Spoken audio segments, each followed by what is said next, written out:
Number one. First thing we have to decide is metric or standard. Millimeters or inches? This is millimeters because inches would only go from 0 to 25, and technically the last one labeled would be 20. So these are millimeters. So this is 5, 6, 6.5. So we're going to start out at 6.5. Then on the thimble, it's between 33 and 34. Which one's it closer to? 33. So 0.33. So it's 6.83 millimeters. How about over here? Okay, so it's going to be the whole millimeters. How many? 9. Is there a half? Nope. So 9.0. Then over here, we say it's the 29 is the closest one. So 0.29.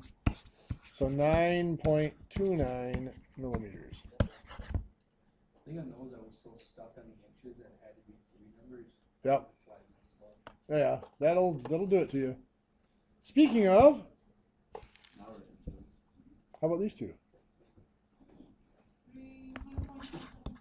0.375, because this is 0.3 and then 25, 50, 75.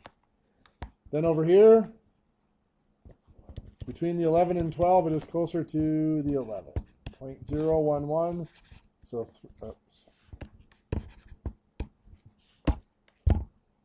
0.386 inches. How about over here? 0.475 again, that's the 0.4 and then 25, 50, 75. Let's say it's closer to the 12, so 0.012 to 0.487 inches.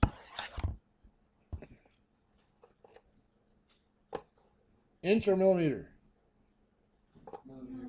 Millimeter. Big MM on the dial is the first indication. Second one, if that's not labeled like that, of course, there's only one level of numbering on the main scale, so it has to be millimeters. Of course, this is not 1, it is 10. So this is 19.48.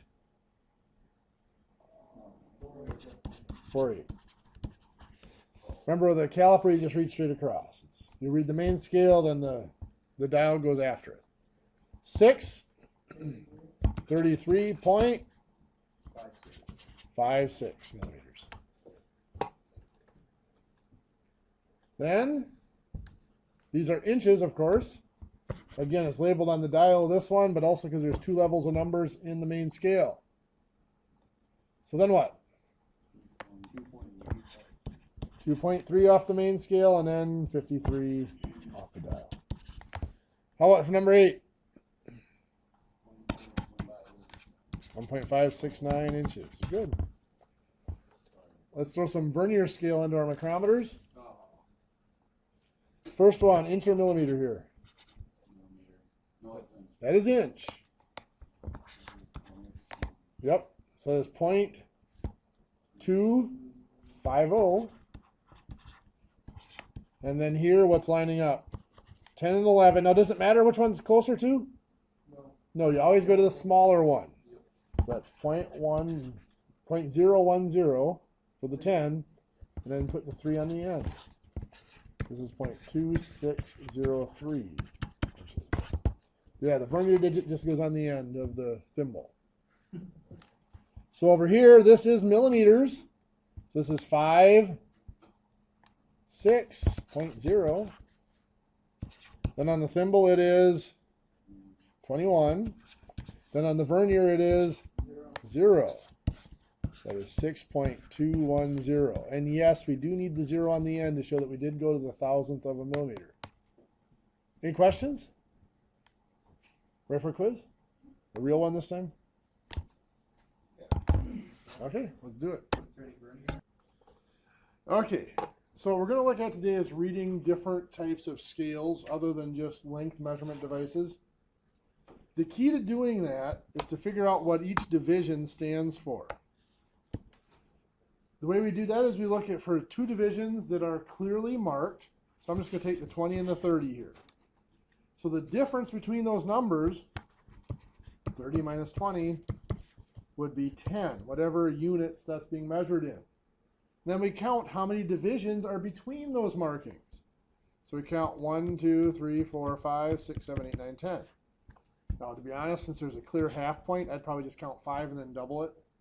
But either way, there's 10 divisions in between there. So 10 units divided by 10 spaces gives us 1 unit per space or per division on our scale. So then we can honestly look at this and say this is 30, 1, 2, 3, 4, 5, 6, 7. That is 37 units is where that needle is indicating.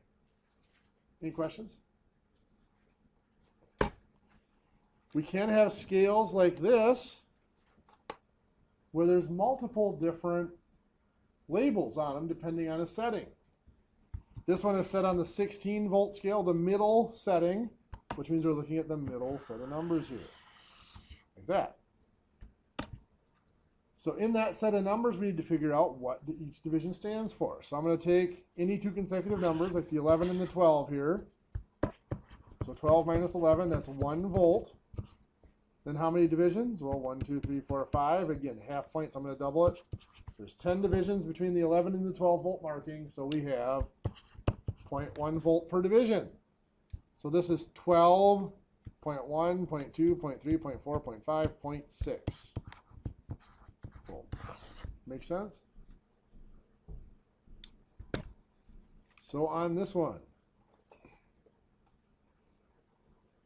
you don't see too many ohm meters anymore, but I wanted to throw this one in just because it's a different scale. Most of the time for measuring ohms, you're going to be using digital.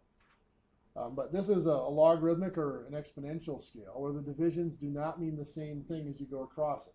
You can see here, there's the space between 0 and 1 at this point is the same as the space between 50 and 60 over on that side of the scale. So we're looking at it. This is mislabeled, by the way. This should have been 5 and this 6, by the way. It's a misprint. So this is 7 here and 10. To read this type of scale, you just have to take a guess and try to count up and see if you end up on the number. So from 7, I'm just going to guess 8, 9, and 10. I do end up in the right amount. So those look to be the right numbers. So the needle is on 8. So that's 8 ohms. Then I look down here at the dial, and it is saying times 1,000. So that is 8,000 ohms. So that meter is reading. So here, back to an easy one. What's this first one read? 27. We don't know the unit, so it's just 27 for now. How about this one? 41. Perfect. Back to our logarithmic scale. This is a tough one to read, but this is 1 and this is 2. We look like we're at about, what? 1.5, 1.6, anywhere in there. And we're on the times 1, so we don't need to multiply it by anything. So 1.5 ohms is where we're going to be. This one here, this is actually an example of what you call an idler or a tracker dial. That's why the one line is lighter. On a lot of meters, you'll have that where you have the regular dial that moves with the meter, then another dial that actually has a knob on it that you can turn by hand. So this one, it appears that the needle was at 41, so you put that tracker needle over the top of it, and then you change something and it went up. So this is 41. What's this one saying? 55. And in this case, the difference would be, or the important part would be the difference between them. So from 41, it went up to 55. That is a positive 14 movement. I actually have a tensile tester a couple of rooms up that I use in the metallurgy classes that I teach. And they do the same thing there. There's a tracker needle on that. You stretch the pieces till they break to see how much force they hold. And obviously when it breaks, the dial goes back down to 0 because there's no more force on it. So that tracker needle, this one you would turn by hand. That one, it actually gets pushed by the other needle as it goes up. And it stays at that force. Next spring, actually, you guys might get to see that if Rick wants you to do some of the metallurgy stuff. So here, this is actually for cars, for your pollution, your emissions. This one looks to be at 250. This one looks to be a little over 800. Actually, the way this is labeled, that's probably right around 850. Which one do we take? Well, this is currently set on low, which means probably the smaller number. The 250 is what we're going to read off that one. How about over here?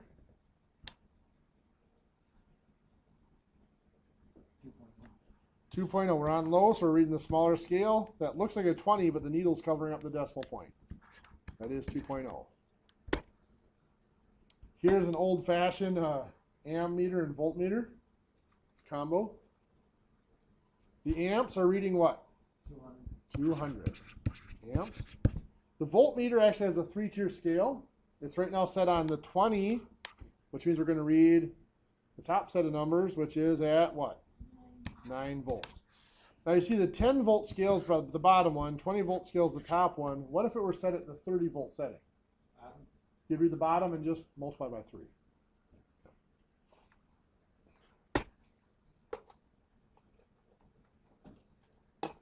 So on this one, what's the hydrocarbon reading? Still 250. What is the carbon monoxide? 8. The needle's in the same spot, but it's now on the high setting. How about this one?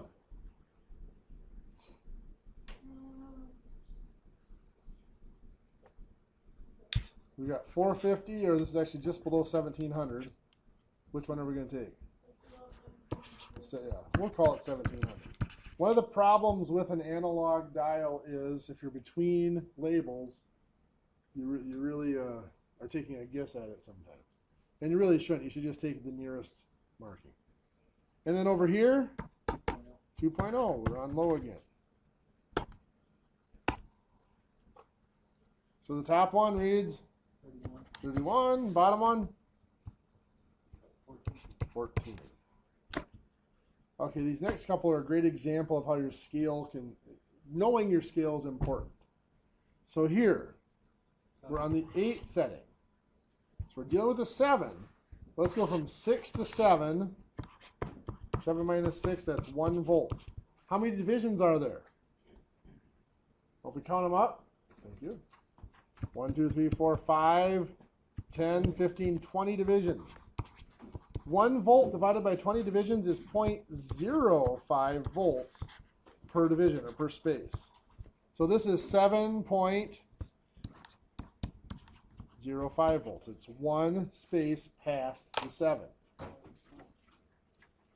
you gotta be careful with that. Even on the, a lot of people just look at that and say 7.1 without thinking about it. You gotta be careful. This one goes to the other extreme. We're on the 24 setting. So if we're looking between 22 and 24, 24 minus 22 is 2 volts. There are 10 spaces if I count them up between there, so divided by 10. This is 0.2 volts per space or per division. So this is 22.246. That's 22.6 volts. Make sense?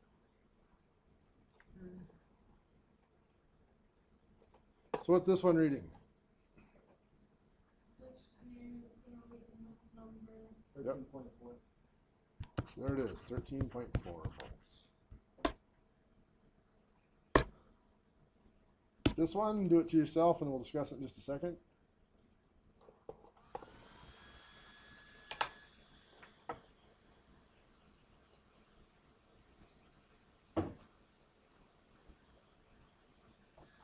What did you get? 13.8 sound good to everybody? Good deal. Okay, here is a dial indicator. Can be used for a couple things. It can be used for depth gauge, surface gauge. If it's used for a surface gauge, a lot of times what they'll do is you got a somewhat uneven surface.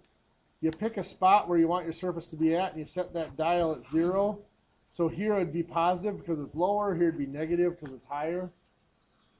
So you can see this dial can go both positive or negative. The arrow here is indicating what direction it went in. Now, because there can be quite a bit of travel in here, this one's obviously in millimeters, but because there can be quite a bit of travel, these dials are made so they can go around more than once. So this little dial down here tells us if it's gone around more than once. Right now it's between 0 and 1, so we know that it has not gone around. So that is 0 whole millimeters. Then this is what? 10, 17? So 0.17 millimeters is what that dial indicator is reading. There we go. For this one, first thing we notice is that this is telling us that the needle started out moving that direction, which tells us our measurement is negative. Do we have any whole millimeters? Yes, between the 2 and 3 down here. So that's 2 whole millimeters, point. Now is this 19? No, it's not. Because we went this direction. You'll notice it goes 10, 20, 30, 40, 50. 10, 20, 30, 40, 50 in each direction.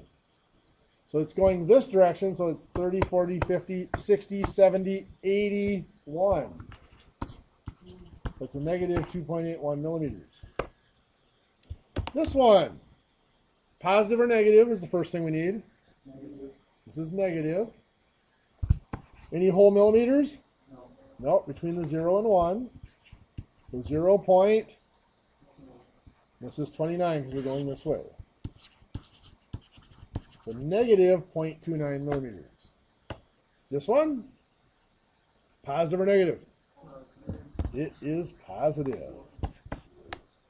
It is between the 1 and the 2, so it is 1 full millimeter. 5, 6, 74, you are correct. Everybody seeing how those read? What's different here?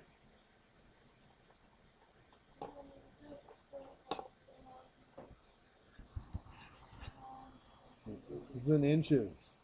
It's thousandths of an inch. Just like anything else, the inches, it gets, obviously, are much bigger than a millimeter, so we're reading smaller numbers. If this weren't quite so blurry, you might be able to see this as 0.1, 0.2, 0.3, 0.4, 0.5. So one complete turn here is a tenth of an inch. No problem. So this is positive or negative? It is positive. Now we're looking at tenths. We've gone between the 0.1 and the 0.2, so it is 0.1 and then 10, so 10. So 0.110 inches. How about here? Negative. 0 point, is that to the 0.9? The needle's going this direction this time, so it's not quite back to the 0, so it's not quite to the 0.9. That is 0.8.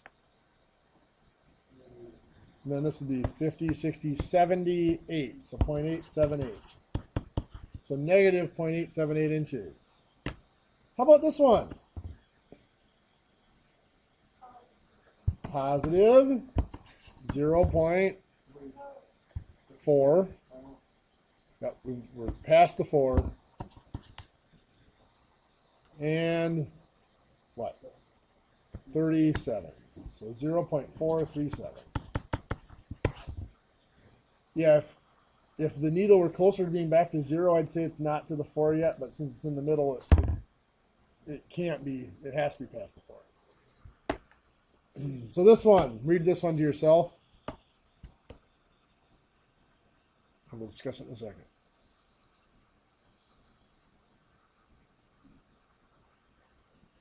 So what'd you get?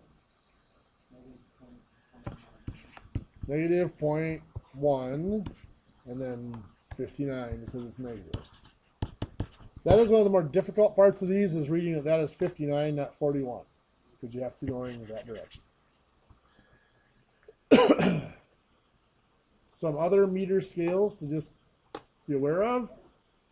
So this one here, from there to there is 0.5, and there are 1, 2, 3, 4, 5 divisions. So each division is 0.1. So this is 2, 0.1, 0.2. And it doesn't tell us what units this is. This is in vacuum. So how about this one? First of all, can you tell me what each division stands for? 5. From here to here is 50. There are 10 divisions there, so that is 5 per division. Now what's the needle at? 40. Yeah, I can either start at 50 and count back 45, 40. Or so the halfway point's 25, so 30, 35, 40. DC, it doesn't say whether that's volts or amps. Chances are that's volts, because 40 amps is a pretty big current. So how about this one? Again, what does each division stand for?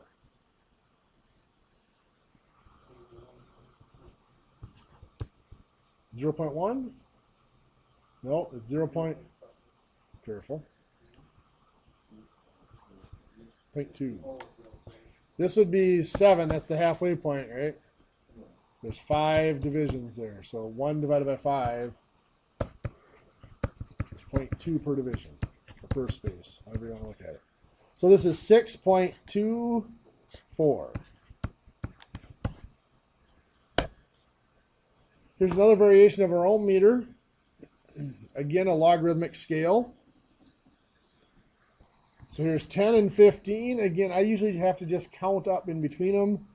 So it'll be 10 and make sure, see if I land on 15, 10, 11, 12, 13, 14, 15. So that tells me what I counted was correct. That is 12 ohms. This one does not have a dial down here for a multiplier, so it is just 12 ohms. You'll notice on the top end here that it gets kind of crunched. Gets into the big numbers. So this one, I know it's tough to read from your seats. Here's 100, and this is 150. So 110, 120, 130, 140, 150 seems to work out. That's on 120 ohms. Make sense? How about this one? Can you see where that's hitting? 500's that one. So it's at the 1K. Again, I know it's not fair to make you read those from your seats. This one's a little bit easier. But be careful.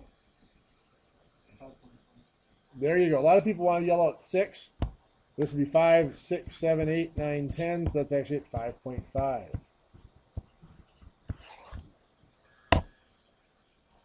And this one.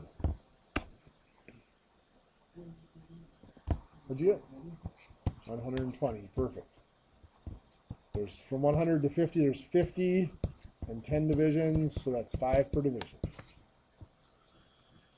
little bit of review.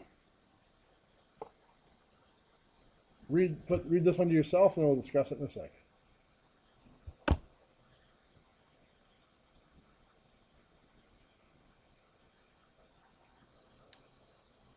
So what'd you get?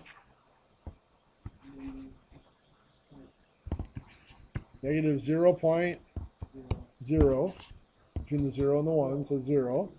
And then 56. So negative 0.056 inches. This one, negative. This is millimeters, so it's 2 whole millimeters.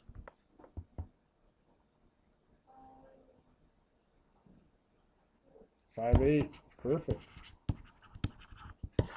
What do you think? The decimal points are a pain when you're switching from metric to standard, aren't they? Okay. I tried to throw a mixture of different meters in here just to give you a taste, but obviously you're going to run into all sorts of other scales. The key is, like I showed you, this one's a little tricky. You have to know a little bit about how it works. But on the straight single scale meters, just find 2 labeled markings and calculate what each space between them has to be. So in your textbook, page 209, is exercise 4.9. Have you look at 1 through 41 the odds.